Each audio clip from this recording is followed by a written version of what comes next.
আসসালামু আলাইকুম। অত্যন্ত দুঃখ ভারাক্রান্ত হৃদয় নিয়ে আমি আপনাদের সামনে এই ভিডিওটি বানাচ্ছি। আপনারা জানেন যে বাংলাদেশে এই মুহূর্তে বহু জায়গা আপনার আ পানিতে ডুবে গিয়েছে। পানির স্রোতে আ ছোট্ট শিশু থেকে শুরু করে বড়, বৃদ্ধ, বয়স্ক এবং হাঁস, মুরগি, গৃহপালিত পশু-পাখি সবকিছুই আপনার ভেসে যাচ্ছে। আপনারা দেখেছেন যে পানির স্রোতটা আসলে কতটা বেগতিক স্রোত, যেখানে আসলে আমার আপনার কারোরই দাঁড়ানোর কোনো বিন্দুমাত্র সম্ভাবনা নেই। আপনারা দেখেছেন যে কিভাবে দেশের মানুষ এই পানিতে আ আ কষ্ট করছে, কিভাবে আপনার মানুষ মারা যাচ্ছে, কিভাবে তারা দুর্বিষহ জীবনযাপন করছে, আ তারা কিভাবে আপনার বিভিন্ন জায়গায় গিয়ে তারা আশ্রয় নিচ্ছে। আপনারা জানছেন এবং দেখছেন যে এই সময়েও কিছু আ ভা আ বাংলাদেশের কিছু হিন্দু ভাইরা আছেন, যাদের জন্য আমি খুবই মানে অত্যন্ত ব্যথিত। তারা যেভাবে কথা বলছেন, তারা বিষয়টা এমনভাবে তারা তুলে ধরছেন, মনে হচ্ছেন তারা ভারতের মুখপাত্র হিসেবে কাজ করছেই বাংলাদেশের জন্য। আমার এক ফেসবুক এক ফ্রেন্ড রয়েছেন, তিনি একটি মেসেজ দিয়েছেন গত পরশুদিন দেখলাম। সেখানে তিনি বলার চেষ্টা করছেন যে বর্তমান যেই ইস্যুটি, পরিস্থিতিটি, সেটা হচ্ছে একটা প্রাকৃতিক দুর্যোগ এবং এখানে যেই ক্ষয়ক্ষতি হচ্ছে সেটা ভারতে যা হচ্ছে বাংলাদেশেও তা হচ্ছে।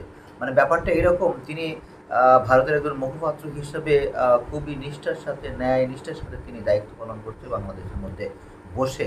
কিন্তু আমি ওই ভাইটিকে এবং বাংলাদেশের যারা এই ধরনের কাজের সাথে লিপ্ত, অর্থাৎ আপনার বাংলাদেশে বসে যে সমস্ত হিন্দু ভাইরা আপনার এই সমস্ত কাজের সাথে লিপ্ত রয়েছেন, তাদের কাছে আমি বলতে চাই, দেখুন, অন্তত আপনি সবকিছু বাদ দেন, সবকিছু বাদ দেন। মানে কেন আপনার পানি ছাড়লো, ওই দেশে পানি আপনার বহু পানি হয়ে গেছে, ছাড়লো এই জন্য, কিংবা হচ্ছে পানি না ছাড়লে এমনিতেই চলে আসতো।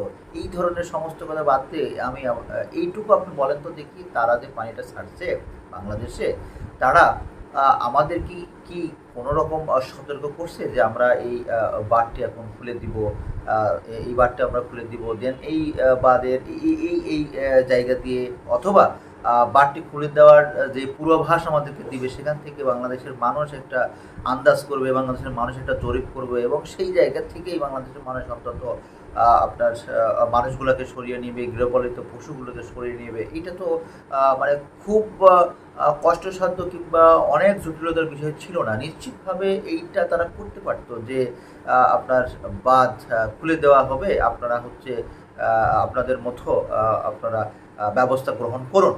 অন্যদিকে দেখুন, অন্য একটা কথায় যদি আসি, যে আমরা বাংলাদেশের মানুষ যে সময় পানি আমরা পাই না, আপনারা নিশ্চয়ই জানেন বাংলাদেশের বহু নদ নদী, খাল, বিল এবং আমরা আবাদ করার জন্য যে সময় আমাদের আপনার আবাদি যে জমিগুলো আছে, সেই জমিতে যখন ফসল ফলানোর জন্য আমরা পানির জন্য হাহাকার করি, পানির জন্য আমাদেরকে বোরিং করে সেখান থেকে টাকা পয়সা দিয়ে আমাদেরকে পানি তুলে আপনার এই আবাদি ফসলের জমিতে যখন আমাদেরকে দিতে হয়, তখন আপনারা নিশ্চয়ই জানেন সেখানে আমাদের কতটা অর্থ ব্যয় করতে হয় এবং কতটা আমাদেরকে আপনার কষ্টসাধ্যের মধ্য দিয়ে যেতে হয়।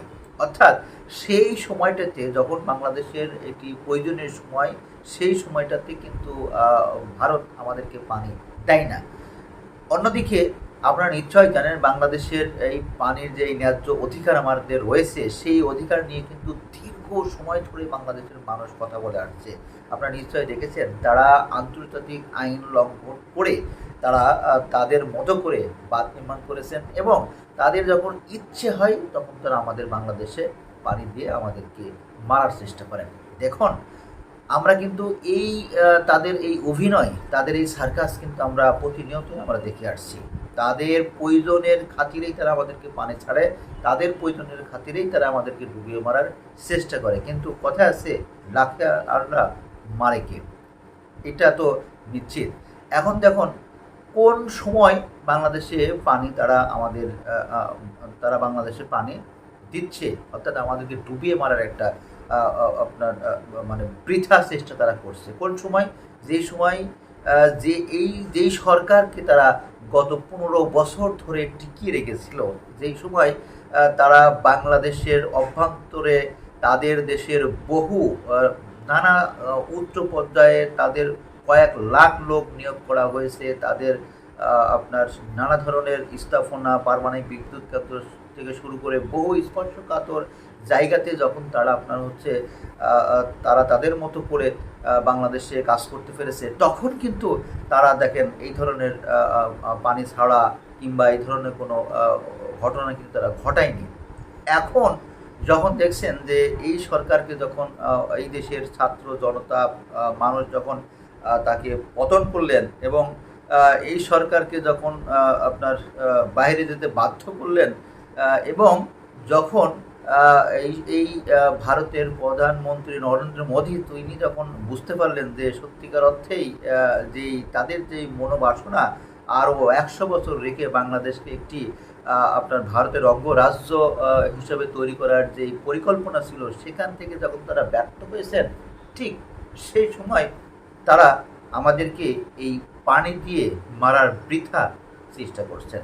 এটা কোনোভাবেই সম্ভব না। আমরা আমাদের দেশের মানুষ, আমাদের 18 কোটি মানুষ, আমরাও জানি কিভাবে এটাকে রক্ষা করতে হবে, কীভাবে এই জায়গা থেকে আমাদেরকে বেরিয়ে আসতে হবে। সুতরাং আমাদের ন্যায্য অধিকার আদায়ের জন্য আমাদেরকে যা যা করা দরকার আমরা সেটাই করব বলে আমরা আশা ব্যক্ত। এবং ওই সমস্ত হিন্দু ভাই বোনেদেরকে বলতে চাই এবং যারাই এই ধরনের কাজের সাথে লিপ্ত আছে, দয়া করে আপনারা আপনাদের বিবেককে জাগ্রত করুন এবং অন্য দেশের মুখপাত্র হয়ে কাজ না করে বরঞ্চ আপনি তাদের ওই সমস্ত ভুলগুলি ধরেন, বলার চেষ্টা করুন কেন তারা বাংলাদেশে পানি দেওয়ার আগে তারা আমাদেরকে সতর্ক করলো না, কেন ভারতের যে সমস্ত চ্যানেল বাংলাদেশের হিন্দু ভাইদের নিয়ে যখন এত অসত্য মিথ্যা তথ্য প্রচার করে, তখন কেন তারা আপনার এই বাঁধের পানি ছাড়া নিয়ে তারা কেন আগে থেকে ভিডিও তারা নানা চ্যানেলে আমাদেরকে দেখালো না যে এটা সতর্কবার্তা হিসেবে কী করা দরকার? কেন তারা আমাদের আপনার সরকার থেকে শুরু করে দেশের মানুষকে তাদের দেশের চ্যানেলের মাধ্যমে আমাদেরকে সতর্ক করলো না? এইটা আপনারা তাদের কাছে প্রশ্ন করুন কেন আন্তর্জাতিক আইন লঙ্ঘন করে তারা বাদ দিয়ে পানি আটকিয়ে রেখেছেন, যে পানি নর্মালি আমাদের দেশে ঢোকার কথা এবং একই সাথে সমুদ্রে চলে যাওয়ার কথা, অথচ সেটা তারা না করে কেন আমাদেরকে বিশেষ সময়ে পানিতে ডুবিয়ে মারার এই বৃথা চেষ্টা করছেন? এই সমস্ত প্রশ্ন আপনারা তুলুন, আপনারা কথা বলুন আপনার নিজের দেশের জন্য, নিজের মাতৃভূমির জন্য, যেই জায়গায় আপনার বাপ দাদার 14 গোষ্ঠী যেই জায়গাতে রয়েছে। সবাই ভালো থাকবেন। আসসালামু আলাইকুম রহমতুল্লাহি ওয়া বারাকাতুহু।